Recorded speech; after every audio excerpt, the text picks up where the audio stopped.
कि इसको जानना पहले जरूरी है कि वक्फ है क्या चीज़। रेलवे के बाद 1 नंबर पर रेल है, 2 नंबर पर आर्मी है और 3 नंबर पर वक्फ बोर्ड है।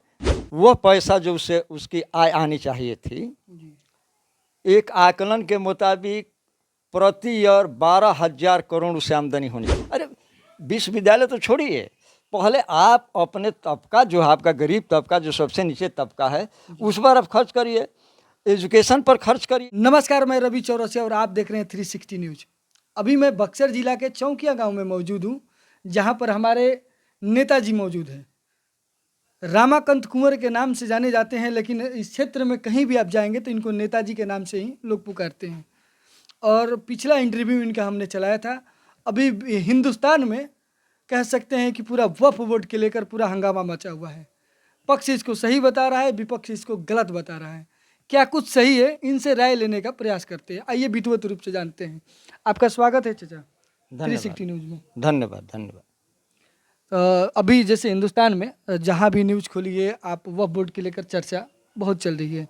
मैंने सोचा कि आपसे भी राय लिया जाए, क्योंकि इस क्षेत्र के आप जाने माने प्रचलित विख्यात आदमी है। आप हर चीज़ पर राय देना, आपसे लोग राय लेने आते हैं। तो मैं भी सोचा कि हमारे भी दर्शकों को एक वक्फ बोर्ड के बारे में अच्छी जानकारी मिल सकता है। आपको क्या लगता है कि जो अभी बीजेपी ने ये कानून लाया वक्फ बोर्ड पर, तो इसको सही कह सकते हैं या गलत? ना, ये कानून सही आया है, इसको बहुत पहले आ जाना चाहिए था। कैसे सही आया है, थोड़ा विस्तृत रूप से हमारे दर्शकों को बताइए। देखिए, ये जो अभी आया हुआ है 2025 में, और लोकसभा राज्यसभा दोनों ने पास कर दिया, राष्ट्रपति का हस्ताक्षर भी हो गया, कानून में आ गया, वो कानून बन गया, लेकिन शायद उसका नोटिफिकेशन अभी बाकी है। इसलिए है ये अच्छा कि इसको जानना पहले जरूरी है कि वक्फ है क्या चीज़। वक्फ अरबी शब्द है। अच्छा। हम लोग उसको अपने हिंदी में कहते हैं, दान में दी हुई वस्तु को वक्फ कहते हैं अरबी में।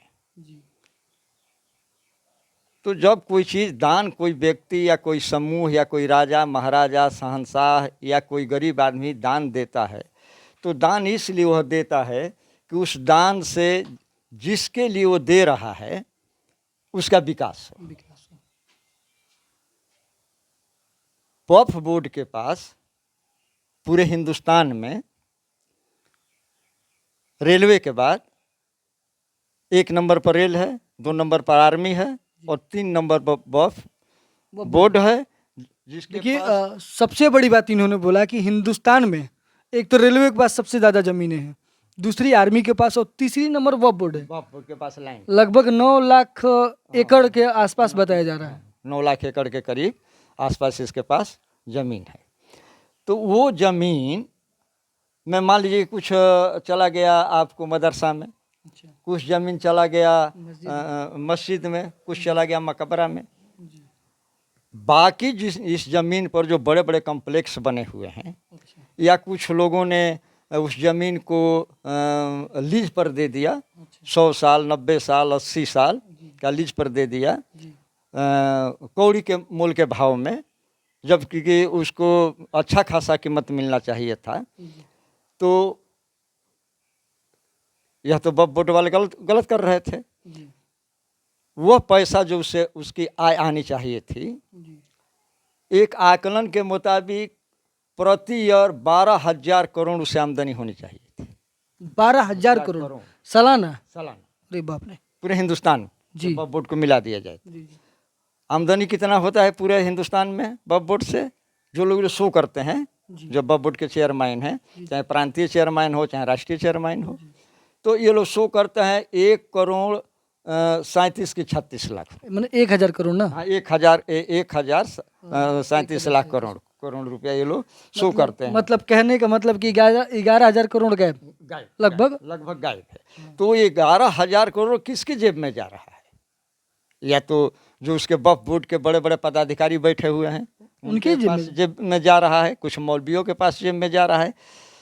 उससे न तो इनके मदरसों का विकास हुआ, न ही उससे ये पसमानदा समाज जो है इनका सबसे गरीब समाज जो है उसका विकास हुआ। न सुन्नी और शिया दोनों के वोट अलग अलग अलग है। अच्छा, दोनों को अलग अलग है। दोनों के अलग शिया और सुन्नी दो समुदाय होते हैं मुस्लिम समाज में। मैं विस्तृत रूप से बता दूं आपको कि दोनों समुदाय अलग अलग हैं, है ना। तो ये दोनों के अलग अलग बोर्ड है, वोट हैं, और दोनों को मिला करके इतनी लैंड है, जमीन है इनके पास। दोनों को मिला के। मिला करके दोनों को मिला करके ये सबसे ज्यादा किसके पास है? शिया बोर्ड के पास। शिया बोर्ड के, शिया या सुन्नी ऐसे दो में के पास है। अच्छा, सुन्नी बोर्ड के पास। हाँ, शिया के आबादी भी कम है। तो उसे तो आमदनी किसकी है? दूसरे पक्ष की है। उसके पास ज़मीन ज़्यादा है, लेकिन उसकी ज़मीन बहुत सारी वो कब्रिस्तान में है और मस्जिद में। अच्छा, मैं एक बात पूछ रहा हूँ, जैसे ये जो 9 लाख एकड़ है, अभी कानून जो आया है, इस कानून में क्या क्या मतलब बदलाव हुआ है?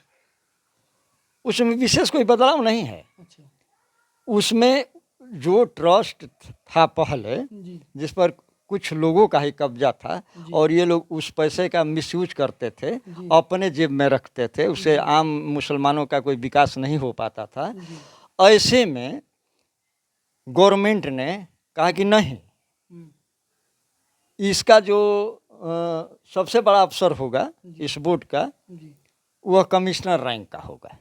पहले कलेक्टर रैंक लाया गया था, क्योंकि कलेक्टर ही एक ऐसा आदमी है, उसके ऊपर कमिश्नर, जो रेवेन्यू का हिसाब रखता है, ज़मीन का हिसाब रखता है। दूसरा कोई नहीं, किसी के पास नहीं होता है। तो इसलिए उसको रखा गया, उसमें बनाया गया उस बोर्ड में, कि उसमें मुसलमान लोग रहेंगे, हर एक तबके के मुसलमान रहेंगे। अच्छा तो वह उसका क्लियर अकाउंट रखेगा, उसका ऑडिट होगा, उसका बैलेंस शीट बने। मैंने 9 लाख एकड़ का पूरा। हाँ, उससे कितना आमदनी होता है, कितनी आय होती है, और उसको किस किस मद में कहाँ ज़रूरत है, उस पर उन्हीं के हिसाब से खर्चा होगा। उनके ही राय से। हाँ, उन्हीं की राय से खर्चा होगा, खर्चा कोई दूसरा नहीं करेगा, लेकिन उसका हिसाब आपको देना पड़ेगा। आप अच्छा, इस हिसाब से तो कह सकते हैं कि डेवलप ज़्यादा होगा। डेवलप एकदम बिल्कुल ज़्यादा हो। विश्वविद्यालय बनेंगे। अरे विश्वविद्यालय तो छोड़िए, पहले आप अपने तबका, जो आपका गरीब तबका, जो सबसे नीचे तबका है, उस पर आप खर्च करिए, एजुकेशन पर खर्च करिए। मदरसा बोर्ड में सिर्फ तामील दी जाती है आपको, क्या कहते हैं, धर्म का।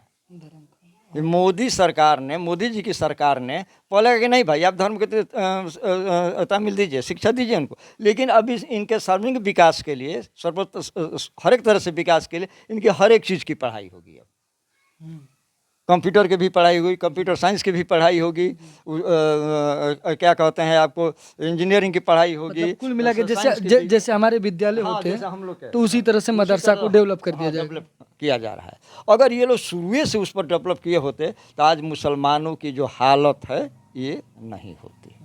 मतलब इससे बेहतर होता। बेहतर होती, बहुत बेहतर होती। और ये बेहतर होते तो हिंदुस्तान बेहतर होता। हिंदुस्तान बेहतर होता।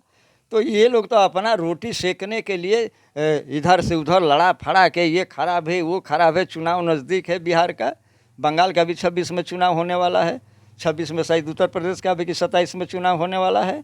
ये एक शिगुफा बनाया जा रहा है, ये खराब है, खराब है। अरे भैया, उस बिल को पहले तुम पढ़ो बढ़िया से। हाँ, पढ़ो। आम मुसलमान तो पढ़ा लिखा है नहीं, जो मुसलमानों में धन्ना सेठ हैं, जो इसकी मलाई मार रहे थे, वो नेताओं के साथ मिल करके बरकरार रहे हैं। उन्होंने कह दिया कि मोदी ने गलत कर दिया तो किया गलत। है। हम तो कहते हैं कि आम मुसलमान जो पढ़ा लिखा है, वह बिल के बारे में पढ़े, बिल निकाल ले, उसका बिल उसको मिल जाएगा। तो क्यों नहीं, सरकार को भी तो पहल करना चाहिए, जो बिल है उसको बताना चाहिए लोगों को बीच जाके। देखिए, सरकार तो बता ही रही है, घूम घूम के उनके MP MLA बता रहे हैं, इसमें तो मत नहीं है। मीडिया भी बता रहा है, मीडिया पर भी हम रोज 24 चैनल पर उस पर बहुत सुनते हैं। लेकिन सवाल यह है कि